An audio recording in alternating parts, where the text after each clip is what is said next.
महाभारतर एक रहस्यमय कथा। गधर पाद धरिथिले जगत नियंता प्रभु श्रीकृष्ण, जे असंभव को संभव करि पारंती, जे विश्वकर्ता जहांको आदेश बिना पत्र भी झड़ेनी, सीए पुणी गध पाद धरिथिले। ए कथा वास्तव में आश्चर्यजनक। तेबे आज एही वीडियो माध्यम रे जानिबा काहेकि भगवान श्री मुरली माधव गध पाद धरिथिले। तेबे वीडियोटी आरंभ करिबा पूर्वरु आपनकु गोटे अनुरोध जे एही भली वीडियो देखिबा पई चैनल टिकु सब्सक्राइब करिनियंतु एवं शेष पर्यंत वीडियोटी देखंतु। वीडियोटी भलो लागिले लाइक करंतु, कमेंट करंतु और निजर बंधु परिजनकु शेयर करंतु। ये महाभारतर कथा। थरे महाराज युधिष्ठिर राजस्व यज्ञर आयोजन कले। एही यज्ञ रे पाखापाखी 1 लाख राजांकु आमंत्रण करा जिबार लक्ष्य थिला, किंतु भगवान कृष्ण को ज्ञात हैला जे जरासंध नामक जणे राक्षस 1 लाख राजांक मध्यरु 2 जनकु बंदी करी रखिछि एवं से मध्य एक यज्ञर आयोजन करिछि, जेउथिरे राजा मानंकु बलि दिया जिवो। एही क्षेत्र रे भगवानंक लक्ष्य थिला जे सेही पापी जरासंध को वध करिबा एवं समस्त राजांकु उपस्थित कराई राजस्व यज्ञ को पूर्ण कराइबा। एणु भगवान श्री मुरलीधर एक ब्राह्मण वेश धरी भीम एवं अर्जुन को सांगरे नहीं जरासंध राज्य को बाहरिले। सेठारे पहुंचिबा परे 4 द्वार देखिले। सेही 4 द्वार अतिक्रम करिबा को पड़िबो। तेबे प्रथम द्वार रे जरासंध तार निज पुओ सहदेव को जगाइछि, जे बहु ज्ञानी। अन्य एक द्वार रे सिमिली गछ जगिछि। तृतीय द्वार रे भेरी तुरी जगिछन्ते एवं चतुर्थ द्वार रे गध जगिछि। प्रथम द्वार रे सहदेव जगिथिबा बेले भगवान श्रीकृष्ण बड़ पाटी रे वेद पाठ करिबाकु लागिले।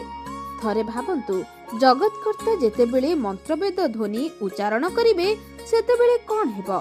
चतुर्दिग प्रकंपित हैला। एही मंत्र ध्वनि सुनी सहदेव भी अति प्रसन्न हेले एवं तांकु द्वार छाड़ी देले। द्वितीय द्वार रे सिमिली वृक्ष थिला। एही द्वार अत्यंत मायावी।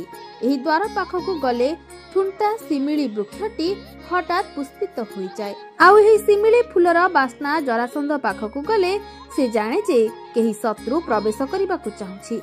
जेतेबेले भीम अर्जुन एवं श्रीकृष्ण सेठाकु गले हठात सिमिली वृक्षर फूल फुटिगला। संगे संगे अर्जुन पवन बाण प्रयोग करी फूल सबु उड़ाई देले, जहा फल रे जरासंध को किछि ज्ञात हैला नाही। एहा परे तृतीय द्वार को गले, जेउठारे जगी थाए भेरी। भेरी हेउछि तुरी परी एक वाद्य यंत्र। जेतेबेले श्रीकृष्ण भीम एवं अर्जुन एही द्वार को गले सेतेबेले भेरी शब्द ध्वनि करिबा आरंभ कला, जाहाकु देखि तुरंत भगवान श्रीकृष्ण निज शंख को नेई भेरी मुहरे बंद करिदेले, जहा फल रे भेरी बाजिबा बंद होई शंख शब्द रे परिणत होई गला, जाहाकु जरासंध सुनी मध्य शत्रु बोली अनुमान करि परिला नाही। एहा परे शेष द्वार रे थाए गध। गध शत्रु देखिला माने गर्जन करी आगकु 2 गोड़ टेकी रखे, जहा शत्रु आसीछि बोली जानि पारे जरासंध। जेतेबेले श्रीकृष्ण भीम एवं अर्जुन एही द्वार पाखरे पहुंचिछंती सेतेबेले गधटी 2 गोड़ टेकी गर्जन करिबा आरंभ करे। एही समय रे श्रीकृष्ण तांको पंचजन्य शंख को गध पाटी रे भर्ती करिदेले एवं निज बाम हाथ रे तार गोड़ धरी पकाइले। सेही दिन ठारू आज पर्यंत एही पौराणिक लोक कथा रही आसीछि जे भगवान तो गध पाद धरिथिले।